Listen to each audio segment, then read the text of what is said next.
L'enfant peut être un orateur extraordinaire, mais il peut pas être un politicien. Vous voyez, parce que ça, il peut pas corrompre sa pensée. Il peut mentir, mais il a pas cette science de corrompre. L'infirmière qui soigne en silence, le cordonnier qui fabrique, vous voyez, qui répare une chaussure en silence, l'horloger vous voyez, qui fait tourner le temps en silence. Je me dis, en fait, c'est ça la société, c'est ça le tissu social. C'est-à-dire que parmi tous ces sens de la vie que l'on ne cesse de chercher, finalement, il n'y a que deux choses où on est un peu en contrôle, je dirais. Enfin, c'est le fait, quel que soit son métier, de l'avoir accompli. Et puis, l'amour de nos enfants, ça, c'est inconditionnel.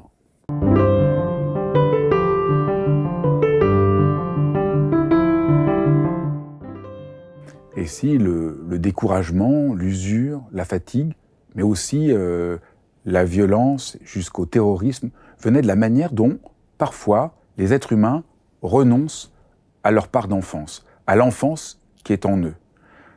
Cette question, elle est au cœur de toute l'œuvre de Marc Lévy que je reçois aujourd'hui dans Dialogue.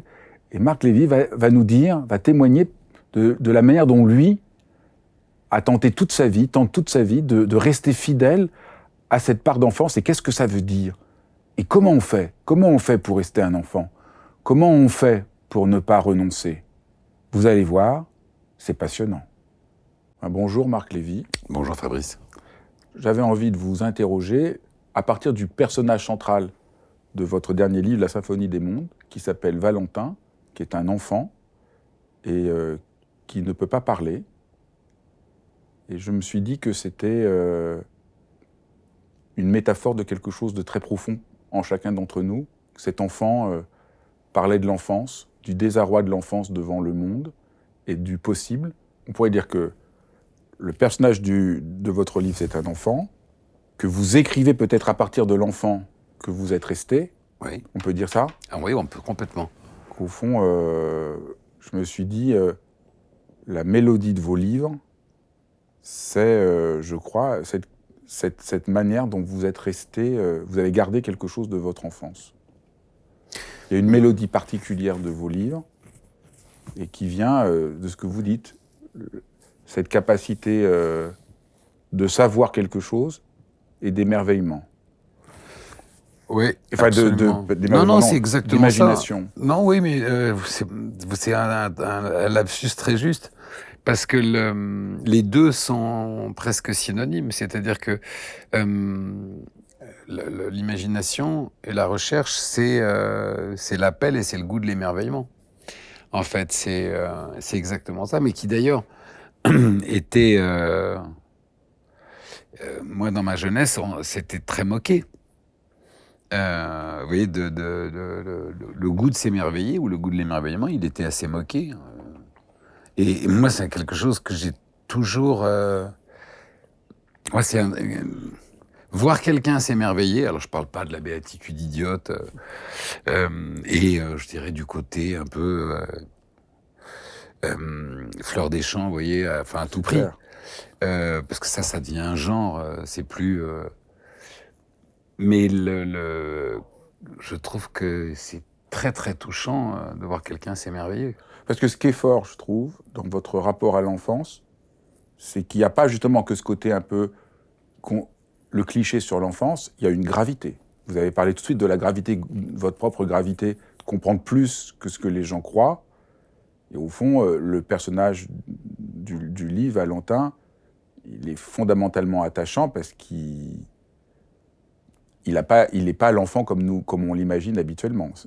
Il est... Mais c'est très douloureux, l'enfance. c'est ça que vous montrez, voilà. Et c'est une douleur qu'on comprend pas. Enfin, il y a la plus belle phrase du monde, enfin la plus belle phrase qui me vient à l'esprit, c'est le Petit Prince.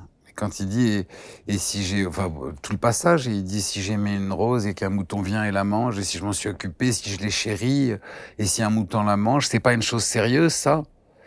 Et quand Gérard Philippe dit, parce que le texte est sublimement dit par Gérard Philippe, quand Gérard Philippe dit, c'est pas une chose sérieuse, ça résume toute la déchirure. Donc là, il y a, oui, moi, ça résume toute mon enfance. C'est-à-dire Et de votre vie encore aujourd'hui. Parce qu'il y a Oui, quelque chose en vous. Au fond, même le livre, il est écrit parce que quelque chose de votre enfance, à partir de l'enfance, vous dites non à... c'est un livre qui parle de la barbarie, de la manière dont on déporte les enfants d'Ukraine en Russie. Mais au fond, vous le faites avec ce côté d'un enfant qui comprend et qui en même temps souffre de cette situation. Mais on fait comme si l'enfance en vous permettait que l'effroi ne vous détruit pas, mais vous donne la vigilance de le regarder. je crois qu'un adulte est capable de mentir aux autres et de se mentir à soi-même, alors qu'un enfant, il est capable de mentir aux autres, mais il a beaucoup de mal à se mentir à soi-même. Parce que quand on est enfant, on a une émotion qui n'est pas encore maîtrisée par le mensonge. Vous voyez, enfin, le mensonge n'a pas pris le pas sur l'émotion. Alors, le mensonge, il est parfois, il y a des émotions qu'on masque parce que ce sont des émotions qui sont inscrites dans la souffrance. Mais l'enfant peut être un orateur extraordinaire, mais il peut pas être un politicien. Vous voyez, parce que il peut pas corrompre sa pensée. Il peut mentir, mais il a pas cette science de corrompre. Alors après, la question, c'est de savoir si par la suite, c'est un atout ou un handicap. Moi, je sais que j'ai jamais réussi à la corrompre. C'est-à-dire que je suis incapable. Euh, comment dire Si vous pouvez me mettre dans le type le plus important et le plus puissant du monde, si je suis pas d'accord avec lui et que vous voyez, s'il y a des choses chez cette personne qui me, je suis incapable de courtisanerie. C'est un truc que je ne sais pas faire. On Je, sent, moi je pense que c'est pour ça que les gens lisent vos livres, parce que je pense que vous les aidez à se reconnecter à cette part-là, que vous l'habitez tellement que quand on vous lit, on y revient. Vous écrivez à partir de là. Même le style, le rapport au temps, le rythme des phrases, je trouve qu'il y a quelque chose comme ça. non mais il y a quelque chose. Vous voyez, par exemple, dans ce roman, le personnage principal, c'est une infirmière. Et, le médecin dans le livre, à un moment où où on va dire que le poids de l'adversité commence à peser trop lourd sur ses épaules, et son ami chirurgien, pour l'aider à se ressaisir, lui dit: écoutez, on ne choisit pas le métier d'infirmière si on accepte la défaite. Et c'est drôle parce que moi, je sais que quand j'étais enfant et encore plus adulte, je n'ai jamais réussi à être fasciné par une star. C'est-à-dire que enfin, moi, vous m'assiez à côté de Madonna, ça ne me fait ni chaud ni froid. Enfin, si sa conversation est sympathique, je suis ravi de la rencontrer. Mais je m'en fous, mais complètement. Vous voyez, qu'elle soit... j'ai choisi Madonna parce que j'aime beaucoup l'artiste, parce que je trouve que c'est une femme géniale, etc. Donc c'est pas du tout... Mais le statut de star ne m'impressionne absolument pas.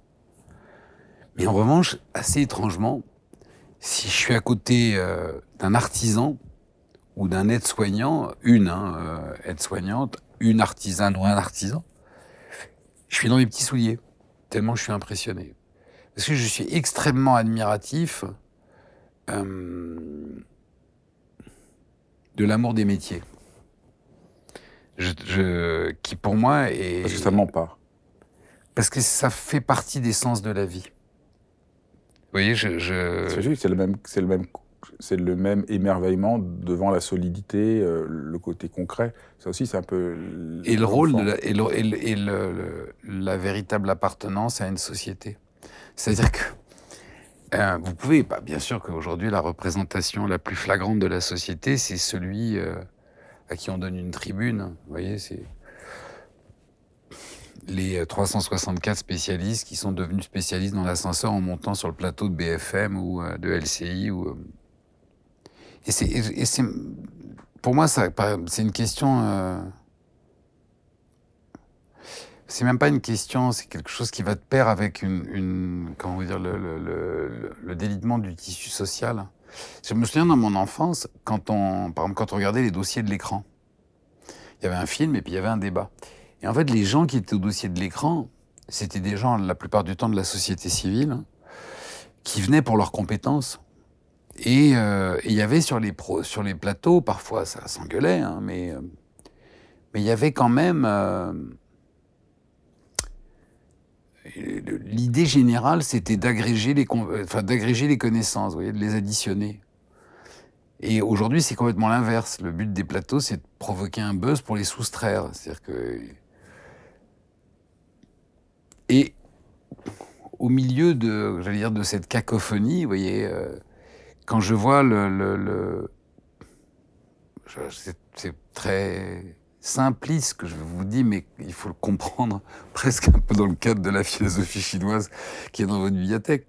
Mais quand je vois le boulanger qui fait son pain en silence, vous voyez, l'infirmière qui soigne en silence, le cordonnier qui qui répare une chaussure en silence, l'horloger vous voyez, qui fait tourner le temps en silence.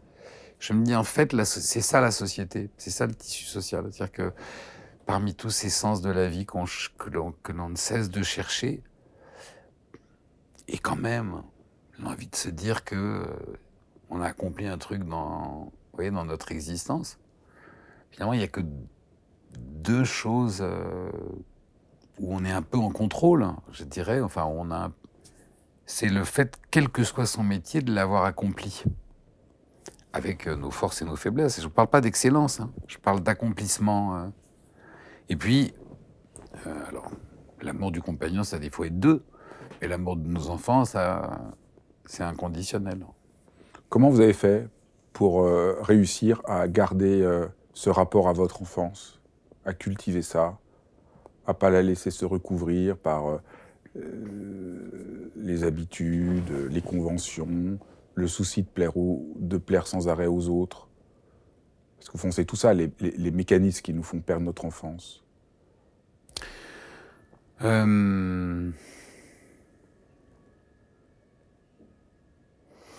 Je crois que il y a l'éducation. Je parle pas de l'éducation seulement à l'école, hein, je parle de l'éducation sentimentale de nos parents. Je crois que la Croix-Rouge, ça m'a beaucoup aidé. Regardez l'enfance. Oui, parce que cette question, c'est celle du centre de gravité, où est-ce qu'on le place? Moi, par exemple, j'ai beaucoup aimé Sartre à l'école, jusqu'au jour où je me suis dit qu'il avait dit quand même, qu'il avait écrit la phrase la plus con du monde. Et oui, parce qu'il ne faut pas avoir peur de dire. Je me souviens, un jour, j'avais osé dire un mot de travers sur un grand écrivain, et Irène Frein m'avait fait la gueule pendant 6 ans. Et donc, quand Sartre écrit l'enfer, c'est les autres, comment on va dire, alors, vous voyez, c'est exactement ça, quand à un moment donné, à force de prétendre, on devient prétentieux. Parce que c'est une phrase d'une prétention pour moi terrifiante, quoi. L'enfer, c'est les autres, hein, c'est le constat du paresseux. Vous voyez, c'est celui qui consiste à dire le monde, c'est le terrorisme, le monde, c'est la haine. Et puis après, on en revient à l'infirmière, vous voyez, au boulanger qui dit non, non, mon vieux, le monde, c'est de faire du pain pour les autres, c'est de se bouger, c'est pas de rester assis à la terrasse du Flore en ayant un regard supérieur en disant ah, l'enfer, c'est les autres. Non, c'est de dire mais comment est-ce qu'on fait pour que le bonheur, parce que moi, par exemple, ma conception de la vie, c'est que le bonheur, le bonheur, c'est les autres. Et surtout pas l'enfer. Donc, la Croix-Rouge, ça m'a beaucoup aidé parce que la Croix-Rouge, quand vous rentrez à 18 ans à la Croix-Rouge, ça détache le centre de gravité de votre nombril et ça le projette justement vers les autres. C'est beau parce que donc, garder son enfance, ça veut dire placer son centre de gravité au bon endroit, et paradoxalement, c'est se décentrer de soi-même. Mais l'enfant ne fait que ça, se décentrer de lui-même. Quand vous regardez un enfant à qui vous donnez des jouets, Euh, et que vous voyez qu'en une seconde, cet enfant part dans un monde imaginaire, qui est le monde imaginaire des jouets. Il a cette capacité extraordinaire de se décentrer, de sortir de son propre corps.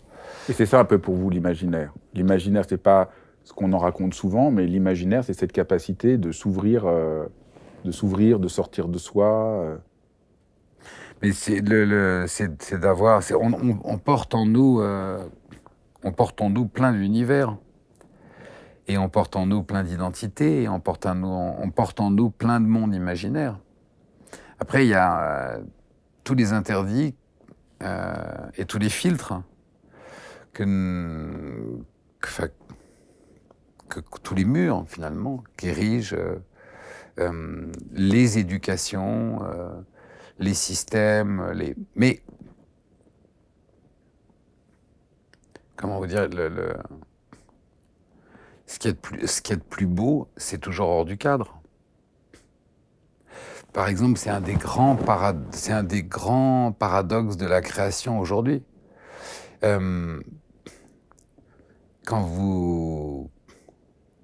le grand danger de l'algorithme. Si vous prenez le rapport au cinéma, par exemple, moi, c'est un monde que j'ai l'occasion de côtoyer.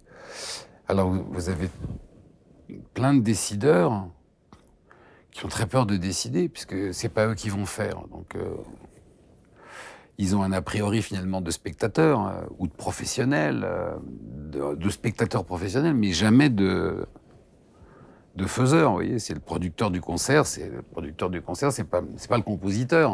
C'est le producteur. Il a du métier. Il sait ce qui marche. Et comme il sait ce qui marche, il est complètement programmé. Il s'auto-programme à reproduire ce qui a marché. Sauf que la création, c'est pas ça. C'est clair.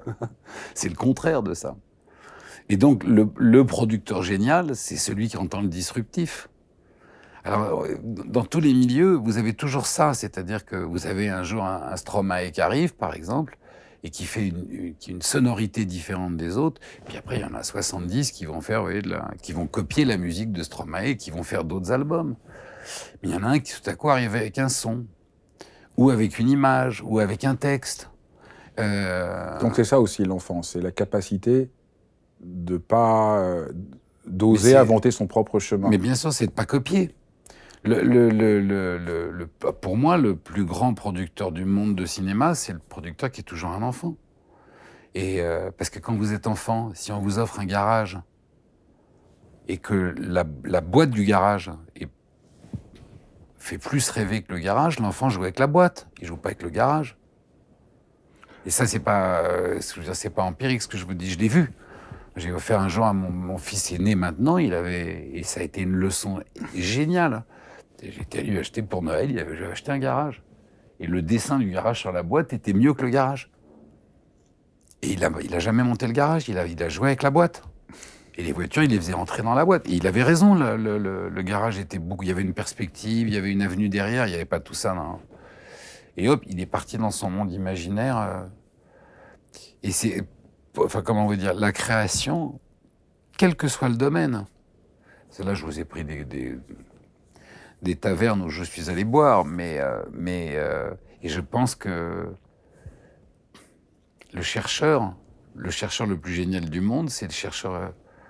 Enfin, vous voyez comment est-ce qu'on a découvert la pénicilline? C'est marrant, ce que vous dites me fait penser. Moi, j'avais rencontré Boltanski, qui était ce grand artiste, et je lui avais montré un travail que je faisais à l'époque. Et il m'avait dit, vous faites un peu comme si vous étiez un enfant, mais vous n'êtes pas assez un enfant. Moi, j'ai appris mon travail en jouant avec mon neveu pour comprendre la question d'échelle à partir vraiment de l'enfance. Et il faut que vous retrouviez vraiment plus profondément l'enfance pour être juste. Et ça m'avait beaucoup, beaucoup marqué. D'arriver à trouver en soi cet espace très profond, très étrange de l'enfance. Parce que c'est au fond trouver cette... C'est ça la question, c'est comment on réussit à avoir le... Il y a une discipline pour retrouver cette enfance en nous et pas devenir le producteur qui juste copie, parce que c'est plus facile de copier. Donc là, il y a quelque chose comme une certaine Ben, on une en revient à ce que exigence. vous disiez tout à l'heure. C'est qu'en fait, en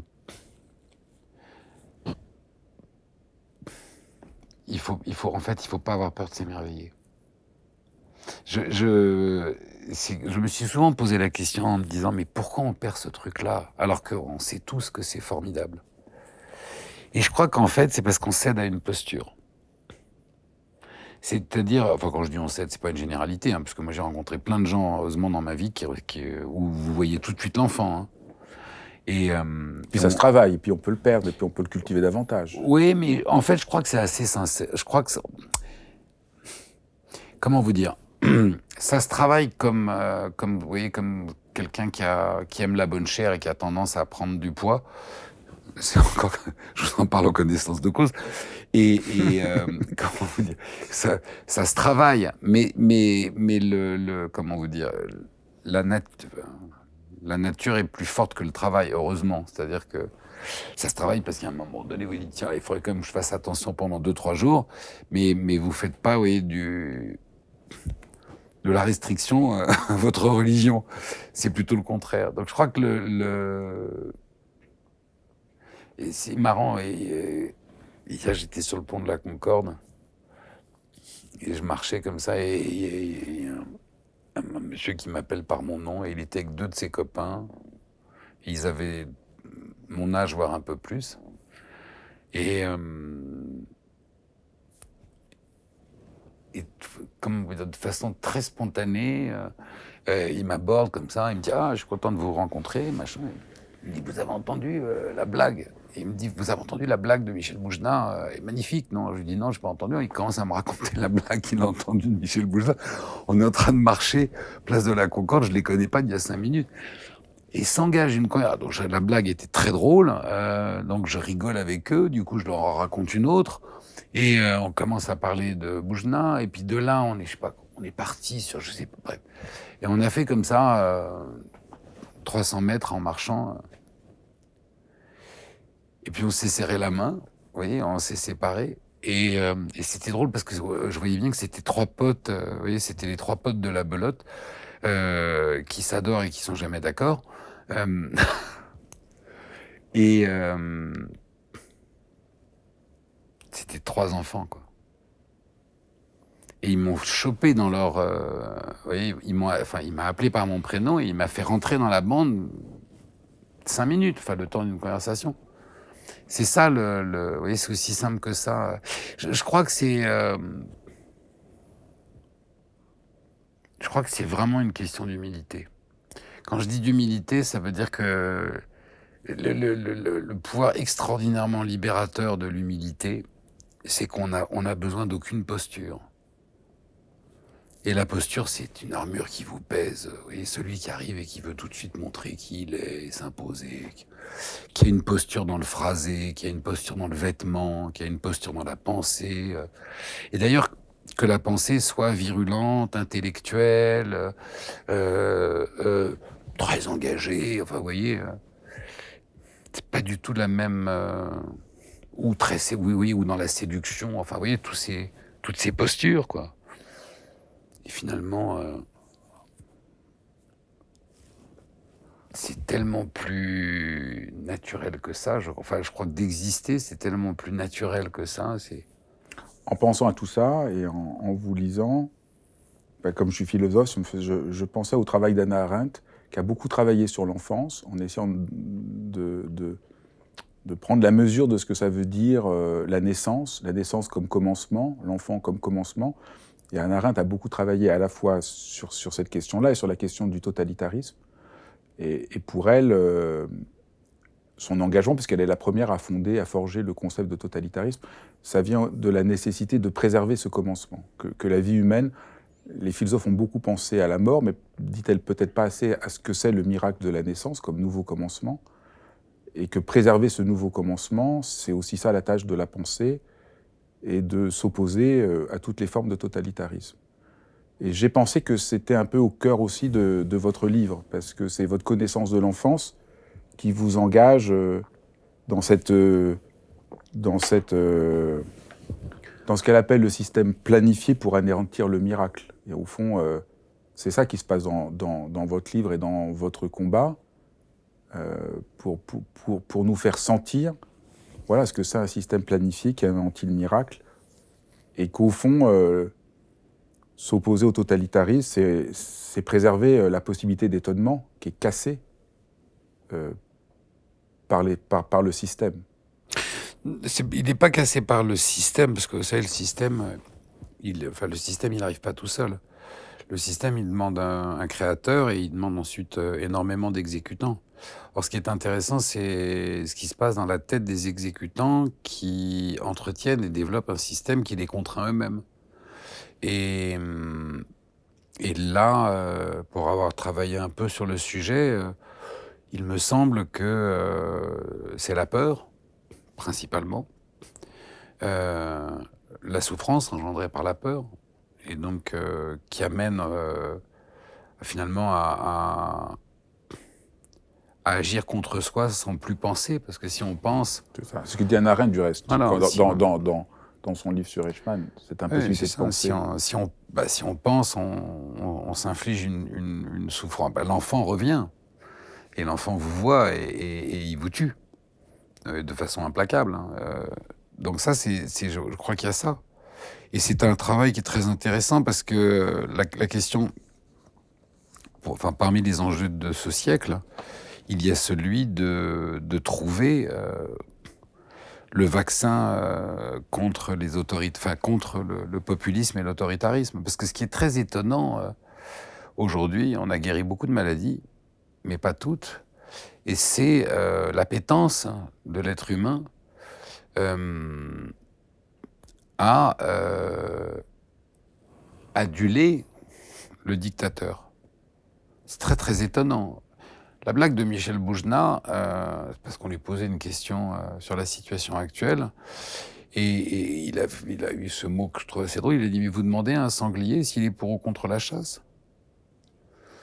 Et ce qui est assez étonnant dans cette fin du premier quart du XXIe siècle, c'est de constater le nombre de sangliers qui veulent le retour de la chasse. C'est fou.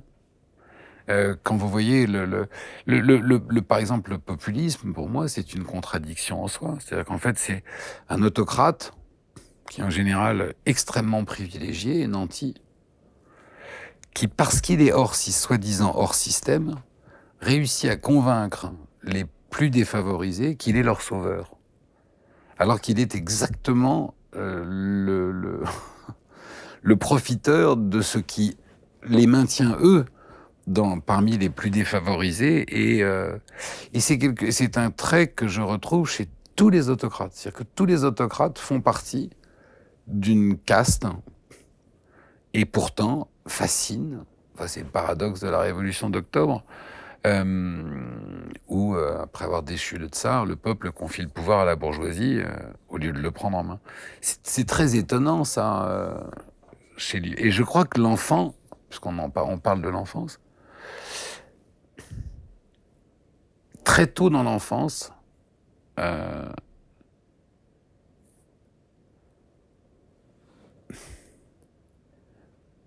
celui qui va résister toute sa vie se révèle. Résister à quoi? Résister à la fatalité, résister à l'abus de pouvoir, résister à l'injustice, résister à... Donc c'est ça, préserver son enfance, c'est résister. Pas la sienne, préserver l'enfance. Oui. C'est assez différent. Oui, c'est juste, il ne s'agit pas de préserver son enfance, mais de préserver... l'enfance. Ça, c'est très important. Et je crois que l'enfant a même le pouvoir de sauver son copain. Il a le pouvoir de l'emmener dans son monde et de ne pas le laisser sur le bord de la route. Donc c'est ça, la résistance. Et c'est ça que dit Hannah Arendt, au fond. C'est ça, la résistance vient de préserver l'enfance comme possibilité de commencement aussi. Parce qu'au fond, c'est ça aussi. L'enfance, c'est la possibilité de commencer. Là où il n'y a plus d'enfance, il n'y a plus de commencement. Il n'y a plus que la répétition, il n'y a plus que l'usure, Il n'y a plus que l'épuisement. Je crois qu'enfin, pardon, mais je crois on peut le dire de façon plus simple. Je crois que l'enfance, c'est l'état, c'est le moment où l'imaginaire est aussi important que le concret. Et comme il n'y a pas de responsabilité de l'enfant, parce que l'enfant n'a ni à nourrir les siens, enfin en principe, il n'a ni à nourrir les siens, ni même à subvenir à ses propres besoins, enfin à ses propres besoins, alors l'imaginaire peut supplanter, vous voyez, peut supplanter le concret. Et ça, c'est tout à l'heure pour ça que je faisais l'analogie avec le producteur. C'est que finalement, si le producteur a peur de la création, c'est parce qu'il a une responsabilité de producteur. Et donc, il n'y a pas de filet. S'il accepte la création, il n'y a pas de filet. Alors que s'il est dans la reproduction, il s'assure que ça a déjà marché. L'enfant, il n'a pas cette peur, il n'a pas cette responsabilité. Donc lui, ce qui l'intéresse, c'est pas de copier, c'est de partir dans son monde imaginaire. D'abord parce que ce monde peut lui faire moins peur que le concret, et puis parce qu'il n'y a pas justement de responsabilité. Donc oui, si on veut instituer un monde orwellien, évidemment qu'il faut museler l'enfance, parce que dans l'enfance, l'enfant va poser des questions. D'ailleurs, l'enfant pose des questions et quand elle dérange l'adulte, l'adulte lui répond « Écoute, laisse-moi, j'ai du travail ». Mais la question de l'enfant, elle peut totalement déstabiliser un adulte. Vous voyez, moi, Ça, c'est vrai. dans ma vie de père, et c'est ce que j'aurais fait le plus longtemps dans ma vie, c'est marrant, dans les obligations que je me suis... dont je me suis obligé, enfin oui, je me suis dit, reste toujours vigilant à la question. De ne jamais, vous voyez, c'est un truc, c'est une obsession chez moi, quand mes enfants me posent une question, de jamais écouter la question d'une oreille distraite. C'est aussi un des grands éléments de l'enfance. Ouais. L'enfance est question. Non, mais bon, il y a papa, où sont mes baskets. Mais je trouve que quand... C'est clair, non, c'est clair. Vous avez eu combien d'enfants? 3. C'est clair, moi je me souviens, je répondais à des enfants, et qui avait 6-7 ans. Il y a un enfant qui m'a posé la plus belle question, une des plus belles questions philosophiques. Pourquoi, quand je joue, le temps passe vite, et quand je suis à l'école, le temps passe aussi lentement? C'est extraordinaire. C'est la théorie de la relativité du temps. Oui, enfin, oui. Philosophiquement, ça pose des questions qu'il n'y a pas de temps indépendamment de la relation qu'on ouvre avec Bien elle. sûr. Je trouve que ça va tellement à l'encontre de toute autre manière mécanique de penser le temps des horloges. C'est sûr. Donc, il y a... Mais c'est là que... Vous voyez, c'est marrant, quoi. Si vous prenez cet exemple, c'est exactement dans ce genre de moment magique qu'on renoue, en fait, finalement, avec son enfance. Et je sais que moi, j'ai toujours voulu avoir la liberté de dire à mes enfants que je ne savais pas. Et que j'allais chercher pour leur donner la réponse. Plutôt que de leur donner une fausse réponse. Vous voyez, encore une fois, Bien pour sûr. avoir la posture de papa c'est tout, ou l'adulte et... ou aller plus vite. Ou de pas perdre la face. Et moi, j'adore... j'adore quand mes enfants me posent une question et que je connais pas la réponse et vous voyez, qu'ils m'obligent à aller la chercher parce que c'est eux qui m'entraînent. Mais c'est eux qui m'éduquent, en fait. Il y a aussi un côté surprenant de cette conviction, parce que pour beaucoup de gens, être adulte, c'est se débarrasser de l'enfance. Il y a toute cette conception qui a été même longtemps dominante, que l'enfant n'est pas complètement encore un homme, qui explique aussi beaucoup pourquoi l'enfance a été si souvent maltraitée. Les enfants, parce que donc vous renversez un peu cette longue histoire. Je crois que le démon de l'humanité, c'est le besoin de pouvoir. Si l'homme arrivait à se guérir de son besoin de pouvoir, vous imaginez le progrès qu'on ferait, le progrès de l'humanité, c'est extraordinaire. C'est vraiment le cancer de l'humanité, la soif de pouvoir. C'est un mal. Je veux dire, c'est un... Et pourtant, je veux dire, en disant ça, je vais me faire plein d'ennemis. Parce que tout le monde a il y a tellement de gens qui ont ce besoin de pouvoir. Il existe dans l'entreprise, il existe... Dès qu'il y a une société, il y a une hiérarchie, il y a un besoin de pouvoir. Et moi, ce qui m'a toujours désolé, c'est quand le besoin de pouvoir était plus important que le besoin de compétence. C'est pour ça que je crois que je voue cet amour naïf et total au monde de l'artisanat. Parce que dans les métiers, vous pouvez rencontrer des fortes gueules. Vous voyez, vous pouvez rencontrer des gens autoritaires. Vous voyez, mais ils ne sont pas autoritaires par soif de pouvoir. Ils sont autoritaires par amour de leur métier. Vous voyez, par respect. J'entendais il n'y a pas très longtemps un chef parler de l'éducation qu'il avait reçue d'un autre chef quand il était commis de cuisine. Et alors, quand il parlait de cet autre chef, il imitait sa voix et on voyait le côté comme ça tyrannique du chef. Vous voyez, enfin, oui chef, enfin bon. Mais plus il en parlait, plus on se rendait compte que le chef en question n'était autoritaire que par amour de son artisanat. Ce qui n'a rien à voir avec l'amour du pouvoir, vous voyez, le pouvoir pour le pouvoir. Donc je ne rêve pas d'un monde de béni oui-oui, vous voyez, où tout le monde fumerait des pétards et tout le monde se dirait tu es beau, je t'aime. La rigueur, le travail, le progrès, ça demande de l'effort, de la sueur. Mais je crois que la soif de pouvoir est extrêmement destructrice. Et c'est pour ça que certains maltraitent l'enfance. C'est parce que l'enfant n'a pas de pouvoir physique, donc c'est une proie facile. Il n'a pas nécessairement une résistance morale parce qu'on peut très facilement le casser, le briser, puisqu'il est fragile.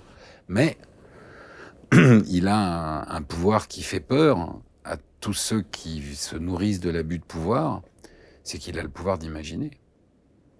Et en imaginant, il est plus intelligent que le tortionnaire. Donc, on voit à quel point ce livre rassemble tous ses fils, puisque le livre part de ce petit garçon, qui est un enfant au carré, au fond, on pourrait dire. Il ne peut pas parler, donc il doit développer son pouvoir singulier d'enfance, on peut dire que c'est un enfant au carré. Et le livre parle de ce qui se passe aujourd'hui même en Ukraine, qui est la capture d'enfants en Ukraine. Donc, comment on attaque les enfants. Comment vous dire, Valentin, en fait, le roman raconte l'histoire de Véronica, cette femme qui est infirmière dans un dispensaire d'une petite ville de l'Ukraine, mais que je décris, que je raconte comme si elle était une petite ville de l'Est de la France, parce qu'une petite ville, c'est une petite ville, un dispensaire, c'est un dispensaire. Et c'est pas parce que vous rajoutez un nom de pays différent qu'une maman est différente et qu'un petit garçon est différent et qu'une ado est différente, quoi. C'est fou comme on se ressemble. Et donc un jour, en rentrant chez elle, cette femme, Véronica, qui élève ses enfants seule, va découvrir que son petit garçon de 9 ans a été kidnappé par les Russes pour être emmené de l'autre côté de la frontière, dans un centre où on va rééduquer sa façon de penser et où on va lui attribuer une autre identité. Et en fait, ce sont 3 histoires, c'est 3 destins. C'est le destin de cette mère qui va remuer ciel et terre pour retrouver son gamin. C'est l'histoire de Lilia, qui est une adolescente de 14 ans, qui est la sœur de Valentin, qui est en pleine crise d'adolescence. La fille de Véronica. Voilà, qui est en pleine crise d'adolescence. Alors elle, qui a vraiment son centre de gravité accroché autour de son nombril.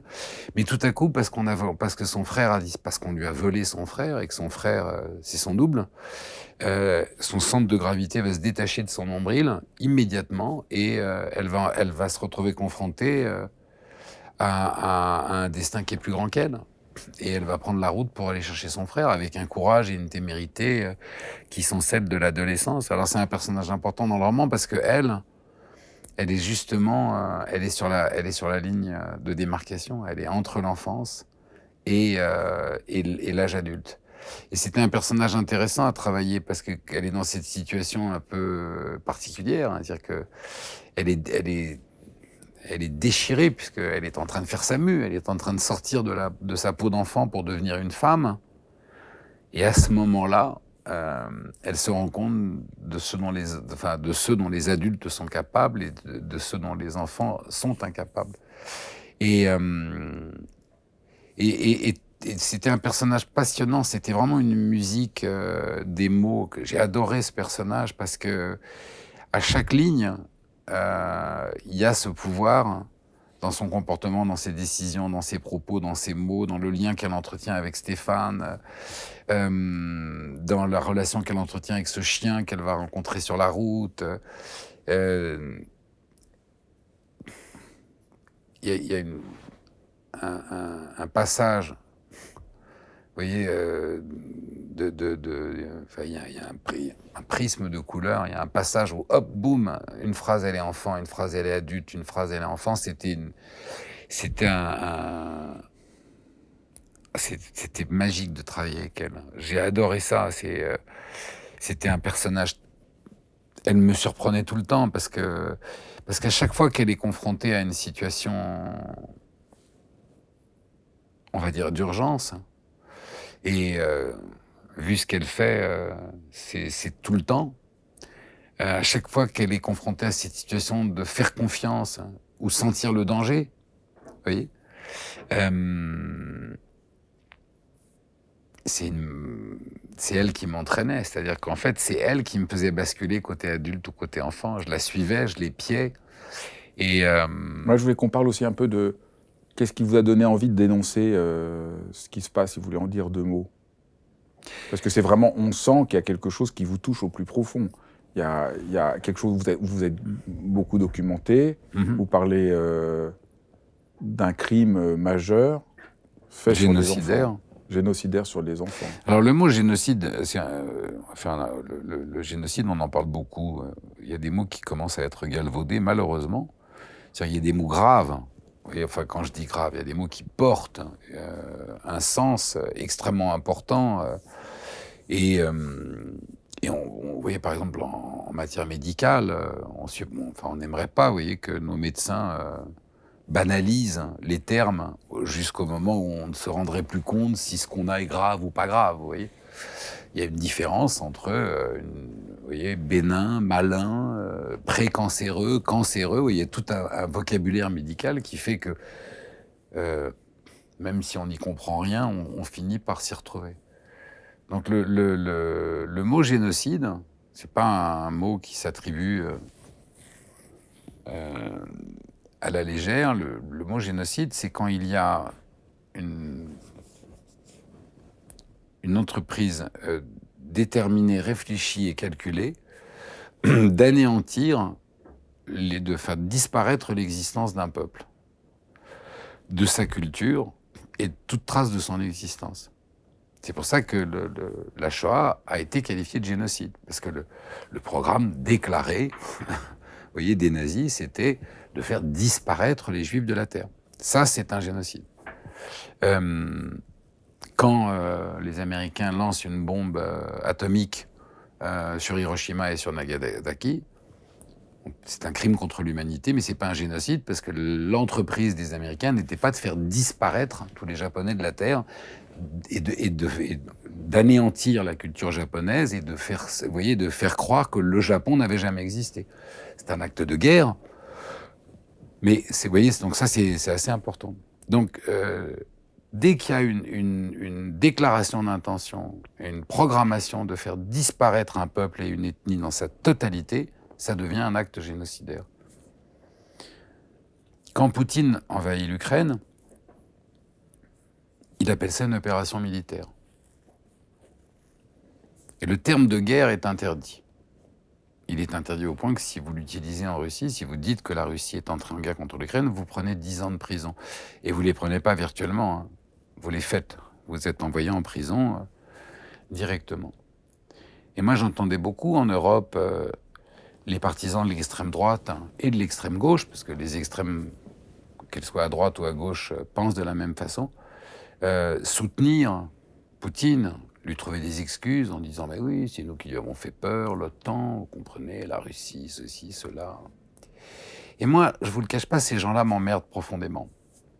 Ils m'emmerdent profondément parce que ce sont les mêmes qui ont permis, par ignorance, par bêtise crasse, par lâcheté, parce que il n'y a plus rien d'enfant chez eux, par revanche, par méchanceté, ces gens-là n'ont même pas appris l'histoire.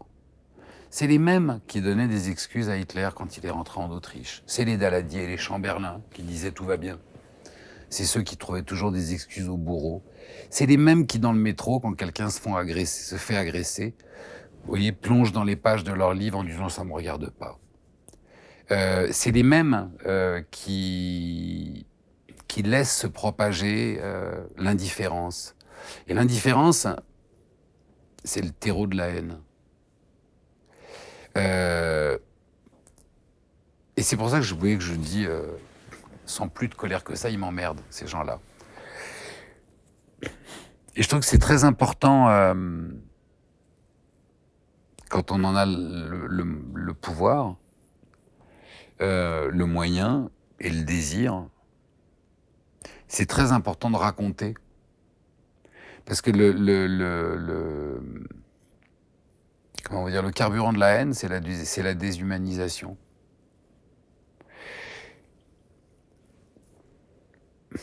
Et le roman, il humanise.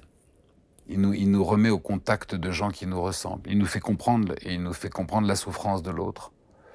Si des romanciers avaient, dès les années 30, écrit des livres, non pas des pamphlets politiques sur le nazisme, mais raconter l'histoire des premières victimes du nazisme, et que des lecteurs allemands avaient été bouleversés par la souffrance de ces victimes,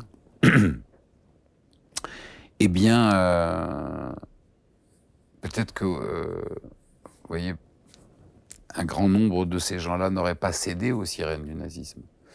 Donc dans le mouvement génocidaire que met Alors, en œuvre Poutine... pour terminer, là, pour répondre à votre question, pardon, j'ai fait une petite digression.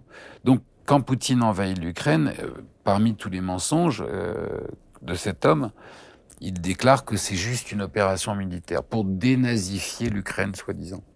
Et moi, je sais dès le premier jour que c'est pas vrai. Je sais que c'est pas vrai parce que d'abord, je sais ce qu'il a fait en Syrie. Vous voyez, je sais qu'il a soutenu le régime de Bachar al-Assad et je sais que Poutine est un dictateur et que ce dont il a peur, justement, c'est du pouvoir des démocraties et qui veut anéantir toutes les démocraties et surtout celles qui sont proches de chez lui et qui pourraient, donner des idées au peuple qu'il martyrise et qu'il soumet. C'est quelque chose c'est une phrase que j'ai écrite dans le roman publié un an avant l'invasion de l'Ukraine, où ce que les dictateurs redoutent le plus, c'est la liberté de l'autre côté, de leur frontière, parce que les autres se disent mais si ça marche chez eux, pourquoi ça marcherait pas chez nous? Ce qui terrorise Poutine, c'est l'idée que tout à coup, un Russe à Moscou ou en Sibérie se disent mais en Ukraine ils sont en démocratie, ça marche très bien chez eux, ils manquent de rien, pourquoi ça marche, pourquoi chez nous on nous fait croire que bon. Mais dès le début de la guerre, la volonté de Poutine est génocidaire. C'est-à-dire qu'il veut pas, il n'a jamais eu l'intention de libérer l'Ukraine de quelconque nazi. Il veut faire disparaître l'Ukraine, disparaître les Ukrainiens, disparaître la culture ukrainienne, et surtout, et en plus, faire disparaître toute trace. Comme le disait Orwell, celui qui réécrit le passé contrôle l'avenir. Et ça commence très tôt par exemple, le bombardement des cimetières dans lesquels reposent les grands artistes ukrainiens. Et pourquoi est-ce que les Russes vont aller bombarder ces cimetières? Eh bien parce que la civilisation égyptienne a disparu, mais les pyramides sont là pour nous rappeler et attester de son existence. La civilisation maya a disparu, mais personne ne peut nier son existence. Les temples mayas sont... Qu'est-ce que font les dictateurs? Ils brûlent les livres et ils brûlent les livres et toute trace des cultures qui ont existé avant eux. Une fois que les cultures ont disparu, on peut faire disparaître un peuple. Et ce qui survivra toujours à l'homme, c'est la culture qu'il a laissée derrière lui. Et l'exemple que je viens de... Les deux exemples que je viens de prendre vous le racontent, c'est-à-dire que il suffit de retrouver un embryon, une trace de la culture d'un peuple et on ne peut plus nier son existence. Or, toute la Russie de Poutine, enfin toute la stratégie de Poutine, c'est d'anéantir l'Ukraine. Donc, il s'attaque évidemment à la culture ukrainienne, il fait réécrire les livres d'histoire en Russie, il brûle, il fait brûler et confisquer tous les livres qui parlent de l'Ukraine en tant qu'Ukraine, il fait disparaître du paysage culturel russe toute trace des artistes ukrainiens, il envahit l'Ukraine, il essaye de bombarder tous les sites culturels de l'Ukraine et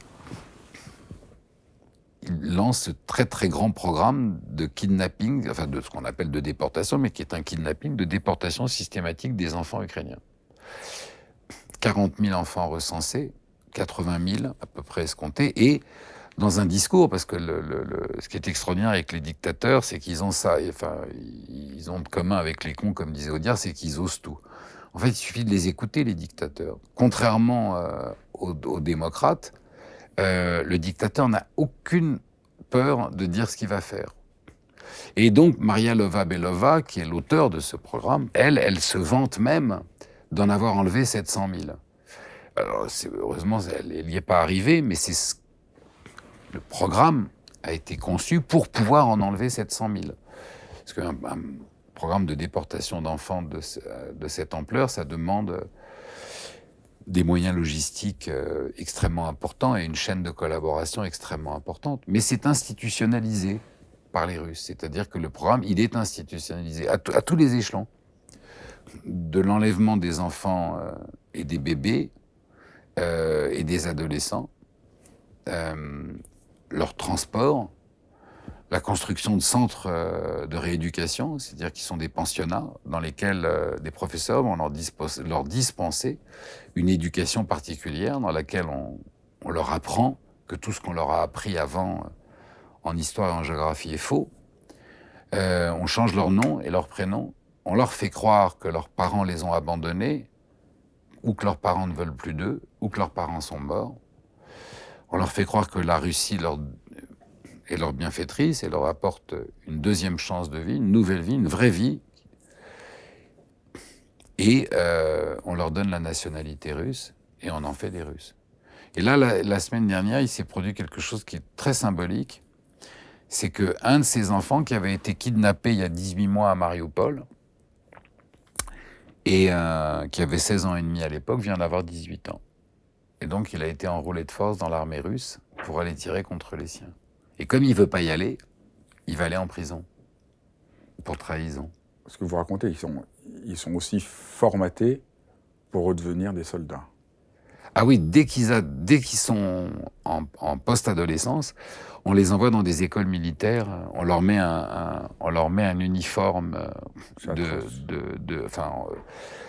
les uniformes paramilitaires avec l'écusson russe sur l'épaule, et on les forme à devenir des soldats russes. Et à tuer les...